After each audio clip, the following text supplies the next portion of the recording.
Assalomu alaykum, hurmatli obunachilarimiz. IELTS natijalari podkastimizni navbatdagi sonida turibmiz. Bugun bizda 3 ta natija, IELTSdan 7 va 7,5 natijani qo'lga kiritishgan Murodbek, Javohir va Ruxshona. Assalomu alaykum, Global Education YouTube kanalining obunachilari. Mani ismim Tursunov Murodbek. Shohirov Jo'rayev ustozimizni IELTS kurslarida 2 oy o'qish davomida IELTS 7,5 natijani qo'lga kiritdi. Assalomu alaykum hammaga.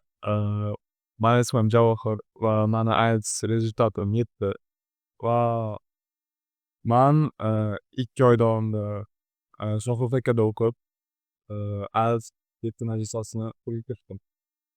Assalomu alaykum hammaga. Mani ismim O'rolova Ruxshona. IELTSdan 7,5 natijani qo'lga kiritdim. Shohrux Jo'rayevda standart va intensiv kurslarda o'qidim. Ana endi bugungi podkastimizda o'sha birinchi traditsionniy savolimiz bilan boshlaymiz. Bu traditsionniy savolimiz avvalgi videolarimizda ko'rgan bo'lsanglar kerak. O'sha hamma o'quvchimizdan so'raydiganim shu birinchi ingliz tilini boshlanishi qanaqa bo'lgan sizlarda? O'sha mana birinchi ingliz tilini qachon boshlagansiz? Qancha vaqt davomida ingliz tili o'rgandingiz? Shular haqida qisqacha aytib bersangiz. Men o'zim haqimda gapirayotgan bo'lsam, birinchi ingliz tiliga kirib kelishim o'sha 8-sinfimni boshlarida bo'lgan. Yoz fasli edi, haligacha esimda. Shu o'shanda Parviz Xudoyberdiyev ustozimiz bo'lardilar, Global Education main branchida. Shu ustozimizda General English to'liq o'qib, starterdan upper intermediate darajasigacha 2 yil vaqt olgan bu. General Englishda shu ustozimizda o'qiganman. Demak, 2 yil o'qigansiz. Javohir, sizda qanaqa bo'lgan? Men ingliz tilini birinchi bo'lib 9-sinfda boshlaganman va o'shanda bizani ko'p где-то 50-60% sinfdoshlarini hammasi Global Educationga borardi va mana ularga qiziqib General Englishni Global Education main branchida boshlaganman va mana birinchi ustozim bu beginnerda edi, Marjon Mamatova bo'lgan. Va shu kishi, men o'ylaymanki shu kishi mani General Englishni ko'tarib IELTS 7 olishimga qanaqadir ana bo'lgan main rol o'ynaganlar. Va shu General English kursimni tugatib, men sizga kelishni boshlaganman va ham qandaydir katta rol o'ynagansiz. Xo'p, Ruxshona, sizda qanday bo'lgan? Xo'p, men General Englishni 7-sinfimni oxirida boshlaganman. Sohib Mahmadaliyevda, o'sha main branchda. Keyin shu 9-sinfda oxirlaridami, o'rtada ozgina pererv bo'lib, keyin mayda sistemni boshlaganman-da. Xo'p, yaxshi. Ana endi birinchi bo'lib shu IELTS haqida savol berishdan avval shu savolni o'rtaga tashlasam, General Englishni bilish, ya'ni General English o'rganish IELTS imtihoniga tayyorgarlik ko'rishda yoki IELTS imtihonini topshirishda qanchalik muhim rol o'ynaydi? Shu haqida o'zlaringizni fikrlaringizni aytsangiz. Ya'ni IELTS imtihoni bilamiz, bu ingliz tilini baholash testi. Shu testni topshirishda ko'pincha o'quvchilar General Englishda yaxshi o'qimasdan birdaniga IELTSga o'tishga, IELTSda o'qishga qiziqishadi.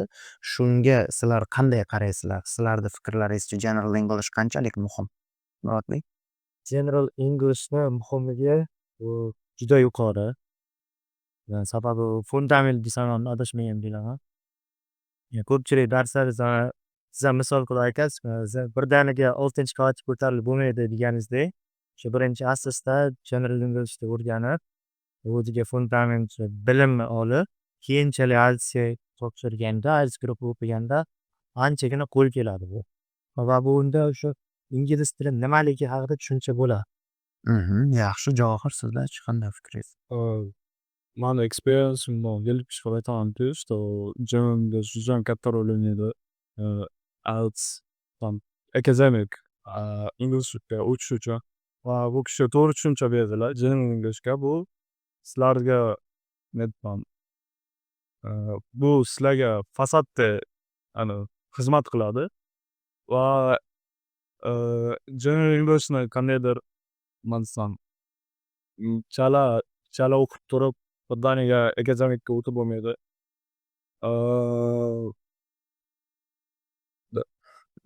Ruxshona, sizni fikringiz qanaqa? Menimcha, Bular aytishganidek, o'sha General English'ni o'rni juda katta. Imенно o'sha IELTS o'qiyotgan vaqtlar listening, reading va qolgan o'sha 4 ta skillni tushunish uchun, yaxshi ball olish uchun juda katta rol o'ynaydi deb o'ylayman. Xo'p, yaxshi. Ana endi Javohir, Ruxshona, sizlar pre-IELTS kursidan boshlab o'qigansizlar. Murodbek, sizda faqat IELTS kursi bo'lgan, to'g'rimi? O'shandayam reading, writinglarida o'qigansiz. Xo'p, unda hozir Ruxshona, Javohir sizlardan bu savolni so'rayman.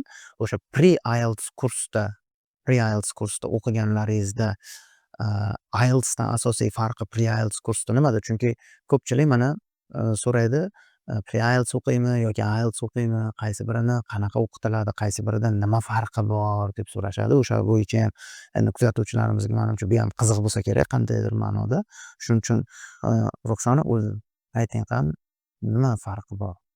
Menimcha IELTS o'tish yo'lida pre-IELTS ham o'qish kerak. Chunki pre-IELTSda baribir advanced grammar nima, ya'ni hammasidan ozma-oz tushunib, qaytadan eslab chiqasizda General English'da. Keyin boshida o'sha boyagi listening, readinglarda qanday ishlanadi o'shalarni tushunasiz. Keyin IELTS kursiga o'tish osonroq bo'ladi.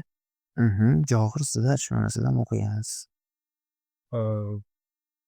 Pre-IELTS manimcha bu General English bilan IELTS kursini bog'lab turadigan qanaqadir bridge.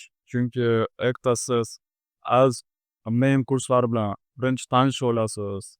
Grammatikani o'rganasiz, advanced grammatikani va IELTSga oid bo'lgan vokabulariyani o'rganib olasiz. Yaxshi. Endi asosiy qismga keldik intervyumizda, ya'ni IELTS kursini tayyorgarlik davri. Xo'p, IELTS kursida o'qiganlaringizda mana bizada o'zi IELTS standart 4 oylik kursimiz bor. O'sha 4 oylik kursdagi o'qiganlaringizda, o'rganganlaringizda qanchalik darajada imtihonga foydasi tegdi? O'sha boyagi mana General English'da asosiy baza fundament olgansizlar. IELTS kursida o'rganganlaringiz qanchalik darajada IELTS imtihonida asqotadi? Murodbek? Judayam. Bir so'z bilan aytganda judayam asqotadi. Sababi o'rganmas turib, narsa o'sha hamma strategiyalarni, nima deydi, o'sha sir-sinoatlarini o'rganmas turib birdaniga qo'llash bu mumkin bo'lmagan narsa-da. O'sha birinchi IELTSda to'liq yaxshi ustoz topib, yaxshi ustoz topib, hamma IELTS strategiyalari nimada, qayerda qanday bilish kerak, qaysi javob qaysi unvonda chiqib keladi, o'shalarni topish uchun ham hammasini birinchi o'qish kerak. Kerakli narsa. O'qiganda ham o'qib o'qish kerak. Javohir, sizda qanday bo'lgan? To'g'risini aytaman, men IELTS kursi uncha ko'p qatnashmaganman va IELTS kursini eng main anisi nima deydi, benefit bo'lgan joyi bu menga ko'proq practice qilish uchun va o'zimni rezultatlarimni, o'zim guruhdoshlarim ichida rezultatlarimni ko'tarishim uchun qandaydir motivatsiya bo'lgan. Chunki men o'zim agar mani ustimda kimdir turmasa, men o'zim hech qachon dars qilmayman va kitob ochib qaramayman. O'zi kursda ham o'qimagansiz-ku. Bilsam bo'ladi. Kursda o'qimasdan turib ham mana 7 olsa bo'lar ekan shu IELTS kursida. Qadrli obunachilar, mana Javohirda o'zi ham bemalol bu narsani aytishi mumkin. Javohir mana kursda umumiy 100% qo'lingizga o'sha listeningdan to o'sha writinggacha bo'lgan 4 oylik kurs davomida berilgan materiallarni necha foizini to'liq o'sha ishlagansiz? Ko'pi bilan 10-20%. Bu degani 10-20% IELTS kursida o'qib turib 7 oldingiz, to'g'rimi? Oldinda nol aytsam, General English, IELTSga bo'lgan nima deydi, trapezda katta rol o'ynaydi. Demak, agar hozir IELTSda o'sha berilgan materiallarni 100% qilganingizda rezultat boshqacha bo'lishi mumkin edimi yo? O'ylaymanki, 7,5-8 mumkin edi. Xo'p, o'shaning uchun qadrli obunachilar, hamma kursda vaqtida yaxshi o'qishni men tavsiya qilaman hammaga. Xo'p, Ruxshona, endi siz o'zingiz haqingizda aytib bersangiz, IELTS kursida o'qish qanaqa bo'lgan jarayon? IELTS kursi o'zi Pre-IELTS'dan вообще boshqacha bo'lgan. Chunki, guruhimizda ancha boyagi o'qiyotgan, o'sha IELTS 7,5-8 ga harakat qilayotgan, bachalar soni ko'p bo'lgan. Shunga o'rtamizda qanaqadir do'stona raqobat bo'lardi. Moklarda ham ko'proq topishga harakat qilardik bir-birimizdan. Har mana shu 4 oy bo'lsa, 4 oy ichida praktis qildik ko'p. O'shani o'zi ham ancha yordam berdida o'sishiga. Juda yaxshi. Xo'p, ana endi IELTSdan odatda 7-7,5 oladigan o'quvchilarda boyagi boshqa o'quvchilardan bitta farqlab turadigan jihati bor. Ya'ni bu self study qilish. Ya'ni man ko'p mana IELTS kurslarida o'sha o'quvchilarni o'qitganimda eng asosiy muammo bu o'sha o'quvchilarimizda faqat kursda berilgan materialni, kursda berilgan topshiriqni bajarib, undan tashqari qo'shimcha ishlashga yoki ishtiyoq bo'lmaydi, yoki o'sha narsaga jiddiy qarashmaydi. Sizlar shu haqida mana self study qilish haqida qanaqa fikrlaringizni ayta olasizlar? Self study qilish albatta har bir o'rganish jarayonida muhim ahamiyat kasb etadi. Self study sababi o'qituvchi sizga masalan dars jarayonida qaysidir etaplarni o'rgatishi mumkin. Ya'ni muhim bo'lgan qismlarni o'rgatishi mumkin. Undan keyingi mayda detallarini manimcha, mani o'ylashim bo'yicha o'quvchini o'zi o'rgangani ma'qul. Birinchidan bu o'ziga yana bir ishonch paydo bo'ladi. Ya'ni o'shalarni o'rgandim, mana shu kelib qolsa ham man o'shalarni bilib o'tib ketaman degan tushuncha bo'ladi. Nima deydik? Keyingi etaplarida ham ancha osonroq bo'ladi. Qolgan tengdoshlariga nisbatan ham ancha tezroq natijaga erishishga. Javohir, sizni fikringizcha qanday self studyda roli?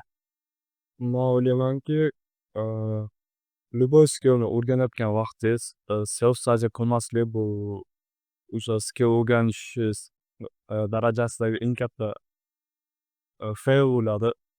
Chunki self study eng katta key rolni o'ynaydi. Bir narsani o'zlashtirish uchun yo o'rganishingiz uchun. Va self studysiz nasam katta yutuqlarga erisha olmaysiz. Yaxshi. Xo'p, Ruxshona, siz ayting qani, self study bilan mana shu kursda o'qish, masalan 2 soatlik dars, kursda o'tiladigan dars, undan tashqari qo'shimcha o'zingiz shug'ullanishingiz. Endi kursda o'qishda rolini aytdingiz. Endi self study qilishda roli qanaqa mana shu rezultatda? Men o'ylaymanki, self study'ning o'rni juda katta. Masalan, o'sha reading usulasi boshida 5-5,5 chiqardi. Keyin orada qattiq har kuni kechaga o'tirib, passajlarni olib, qayta-qayta aytganingizdek ishlab, qilib, oxiri ko'tardik tbilosga. O'shaning uchun men o'ylaymanki, self study'ning o'rni juda katta. O'sha 2 soatdan ham tashqari qo'shimcha yana vaqtlar ajratish kerak-da. Xo'p, shu joyda self studyga ko'pincha o'quvchilarda bitta muammo bo'ladi. Shunga bir o'zlaringizdan tavsiya berib ketsanglar. Masalan, o'quvchilarda orasida man juda ko'p kuzataman. Masalan 6 soat, 7 soat, 8 soat dars qilyapman deydi o'quvchilar. Endi bilmayman, rostmi, yolg'onmi? Sizlar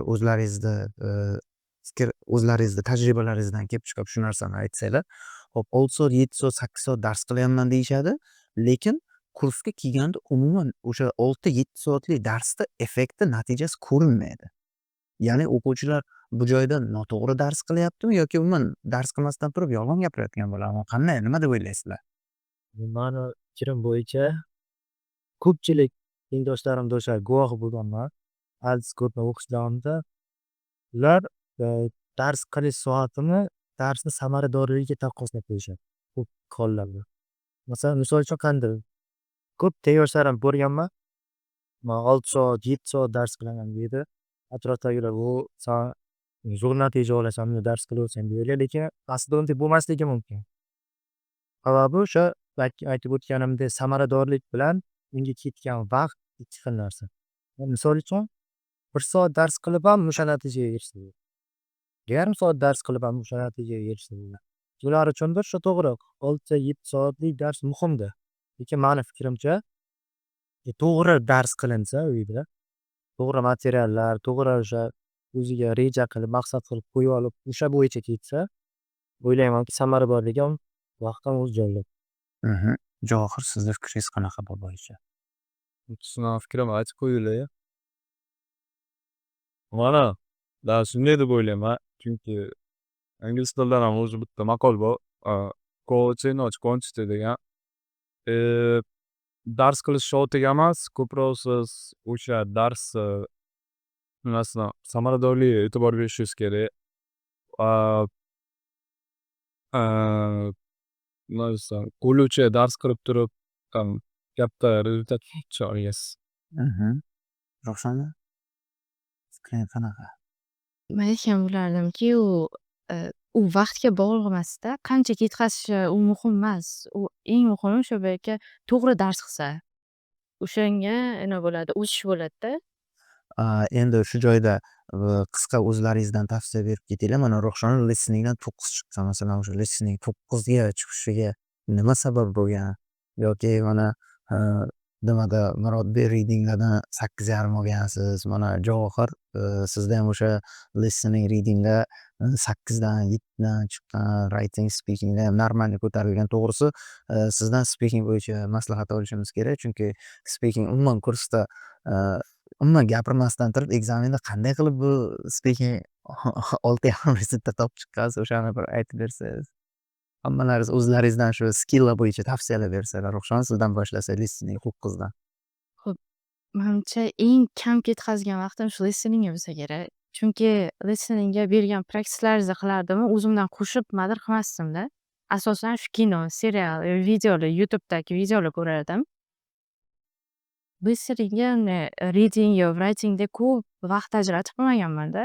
Asosan shu kino, shular orqali o'sgan. Yaxshi, demak, ko'proq qadrli obunachilarimiz listening uchun ortiqcha nimadir qilish shart emas. Mana eshitganlaringizda o'sha kinoda ko'rib qilsa ham o'sha yetar ekan. Xo'p, Murodbek, siz nima tavsiyalar berasiz o'zingizdan kelib chiqib o'sha listening readinglarda? Manda shu holatni butunlay teskarisi bo'lgan. Man qaytam writing bilan speakingni chetga surib turib, asosiy urg'uni listeningni readingga qaratganman. O'sha imtihondan 2-3 haftalar oldin mani rezultatim ham hamma qatori 7, 6,5 va atrofida chiqardi. 30+ bo'ladi. Shunda man tushunib yetganmanki, self-study qilish kerak deb turib. Keyin hamma materiallarni to'plab 2 hafta har kuni albatta bo'sh vaqtim bo'lardi. O'sha o'tdim faqat listening readingga urg'uni qaratganman. O'ylaymanki, mana shuni arqasidan rezultat yaxshi natijaga erisha olganman. Aha, yaxshi. Javohir, sizchi speakingdan nima maslahat berasiz o'quvchilarga? O'ylaymanki, bu practice hamma skilllarda katta rol o'ynaydi. Qanchalik ko'p practice qilsangiz, skillni o'zini strategiyasini va qanday to'g'ri yondashishni bilib olasiz ichidan. Va to'g'risini aytamanki, sizni kursingizni tugatganimda man IELTS topshirishimga 1 oy qolgandi. Va o'shanda full mark topshirganimda kurs tugatgan vaqtim speakingim 5,5-6 chiqadi. Keyin man speakingni chetga surib qo'ymadimda. Uyda bosib self study qilganman. Agar bilsanglar, MDV degan sayt bor. O'shada AI yordamida o'zinglarni speakinglaringizni tekshirsanglar va masalan enhance qilsanglar bo'ladi. O'sha katta rol o'ynagan. 5,5-6 ko'tarishmoqchi. Yaxshi, juda yaxshi. Xo'p, mana qadrli obunachilarimiz, menimcha hamma o'sha skilllar bo'yicha yaxshi tavsiyalar oldik. Ana endi IELTS imtihon jarayonlaringiz haqida qisqacha aytib bersalar, ya'ni kimda qanaqa jarayon bo'lgan, imtihon oldi hayajon qanday bo'lgan, shular haqida gapirib bersanglar. Murodbek, sizda qanday bo'lgan? Imtihon oldi hammada hayajon bo'ladi deb o'ylayman. Ayniqsa speakingga kirish oldi. Lekin speaking jarayonida ham, o'sha asosiy ekzamen jarayonida ham man bitta narsani sezganman. Shunda Global Education'da o'tkaziladigan full mark bilan haqiqiy IELTS ekzameni bir xil narsa. Kirganmanda o'zimga o'zim aytganman o'sha imtihon jarayonida. Nahotki shu IELTS bo'lsa. Ko'pchilik shu IELTS imtihonini juda bir jiddiy narsaga qarab, unga boshqacha yondashishadi-da. Men bu narsaga butunlay qarshiman. Sababi Global Education'da full mark topshirib yurgan o'quvchilar uchun o'sha IELTS atmosferasini ular yaxshiroq tushunadi. O'ylaymanki, hayajoni ham unda kamroq bo'ladi. O'zimda misol qayd etgan bo'lsam xuddi shunday. Javohir sizda qanday bo'lgan? Shu mana Murodbek full mockni eslatib qoldilar. Shu sizda ham shu full mock bilan real ekzamen bir xil tuyulganmi sizga? Man unday demayman, chunki real exam condition реально ko'p strictroq bo'ladi va atmosfera u yerda qanday desam, ko'proq uni общий va o'zi rollarga anaqa qilmasangiz, masalan, follow qilmasangiz, ular sizga berishi mumkin, punishment berishi mumkin, boshqa qilishi mumkin.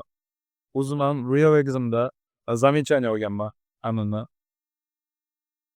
O'sha yerda ishlaydigan nima desam, IELTS instruktorlardan. Va ko'p o'quv markazlar, masalan, Global Education ko'p o'quvchilarga o'zini full mock'ini qiladi, tavsiya qiladi va Global Education man e'tibor berdim. Real exam conditionlar bilan o'zini atmosferasini o'xshatishga harakat qiladi va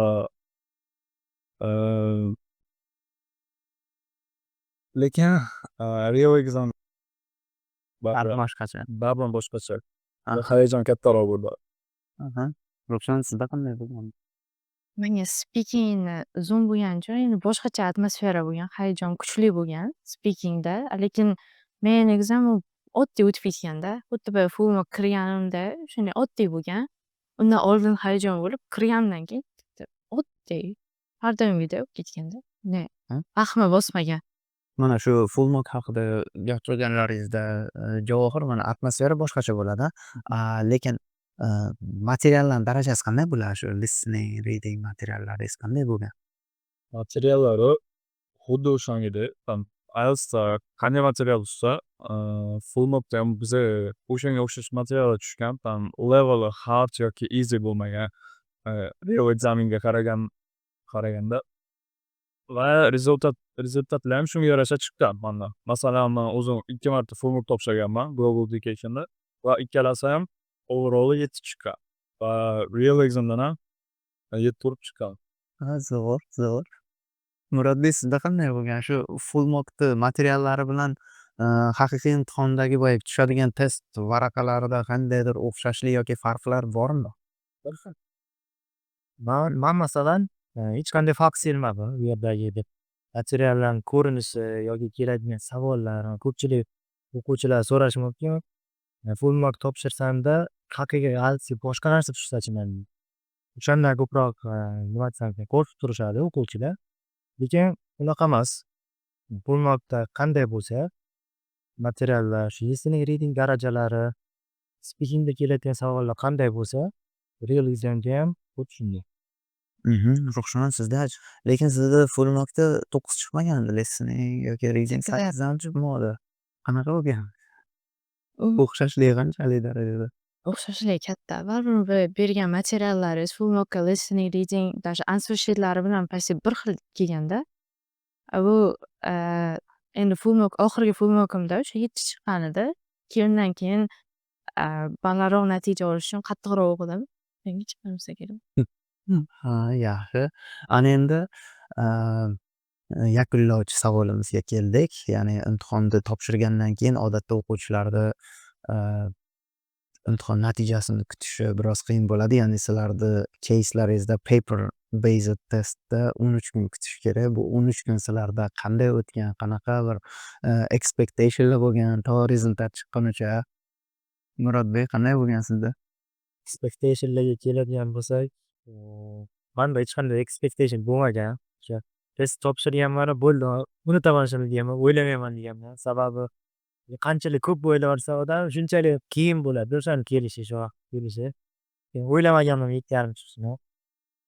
7ga kelishib qolsa kerak deb o'ylagandim. Sababi writingdan ko'nglim to'lmagan, schedule bilan to'lmagan edi. Shuning uchun ham shu ham sabab bo'lgan deb o'ylayman. Javohir sizda kitob qanday bo'lgan? Manda katta hayajon bo'lgan. o'sha rezultatlarim chiqishi kerak bo'lgan kuni rosa ham katta hayajon bosgan mani va qanday I'm an overthinking person va shuning uchun man ko'p o'ylaganman. Agar 6,5 chiqib qolsachi, 6 chiqib qolsachi, man o'ylaganimdek 7 chiqmasachi deb. Lekin rezultati как full markda chiqdi. O'shandan man proudman. Ya'ni shu 7 ni o'zingiz kutgandingiz, to'g'rimi? Bitta o'zim mani maqsadim 7+ edi. Minimum 7. Va o'sha kutgan natijam oldim. Aha, yaxshi. Ravshan, sizdachi expectation qanaqa bo'lgan? Boshida bir reading 8 chiqqani bir nimadi disappointed ham bo'ldingiz. Endi imtihonga o'zi necha chiqishini bilmadim. Taxmin qilib chiqqandim. Speaking, writinglarni o'zi konkret taxmin qiluvdim. Keyin u 13 kun qiyin o'tgan. Bir hayajon boshida o'sha topshirib kelgan kunim o'sha hayajon bo'lgan. Ham nima chiqadi deb odam o'z ichini yeydi-ku, o'shanday bo'lgan. Keyin lekin oxirlashgan sari o'sha maktabga borib, o'sha esdan chiqib, chiqqan kuni bir hayajon bo'lib. Xo'p. Manimcha ota-onalaringiz bu rezultatlaringizdan xursand bo'lishgan bo'lsa kerak, to'g'rimi? Xo'p. Demak, endi mana hamma 7, 7,5 natijani olgandan keyin odatda bizada traditsiya bor. 7, 7,5 natija olgan o'quvchilar odatda chetga ketishga harakat qilishadi, o'sha universitetlarga topshirishga. Xo'p, sizlarda kelajak rejalari ham manimcha shu universitetlarda o'qish bo'lsa kerak. Endi bu kelajak maqsadlar haqida so'rayapmiz. Bu hammani albatta o'zini siri bo'ladi. Xo'p, qadrli obunachilarimiz, bizada bugungi podkastimizni shu joyda yakunlaymiz. O'sha obunachilarimizga kimda qanaqa so'nggi tavsiyalar deymizmi va so'nggi fikrlar deymizmi, shu haqida kim nima deya oladi? Tavsiyalar shu. Xotirjamlik o'qish va yana o'qish. Oxiri so'nggi so'z o'rnida nima deya olasiz? Qisqasi ko'proq practice qilinglar.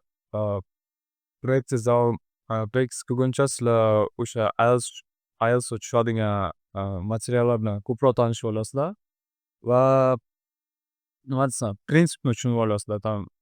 Savol qanday bo'ladi, savolga qanday javob berish kerak va listening eshitgunizcha ham o'zingiz sezib turasiz. Qayerda qanaqa javob qo'yish kerakligini va qayerda speaker pauza qiladi, qayerda sizni fint qiladi, o'shalarni hammasini tushunib olasiz. Ko'proq practice. Ravshan, siz nima tavsiyalar berasiz? Qanaqa? Men maslahat bergan bo'lardimki, shu ko'proq o'qib, praktis ko'proq qilishda va to'g'ri praktis qilishni maslahat bergan bo'lardim. Keyin Qadrli obunachilarimiz, bugungi podkastimizni shu joyda yakunlaymiz. Barchaga e'tiborlaringiz uchun kattakon rahmat. Bizlarni keyingi sonlarimizda kuzatib borishda davom eting. Sizlar bilan Shohruh Jo'rayev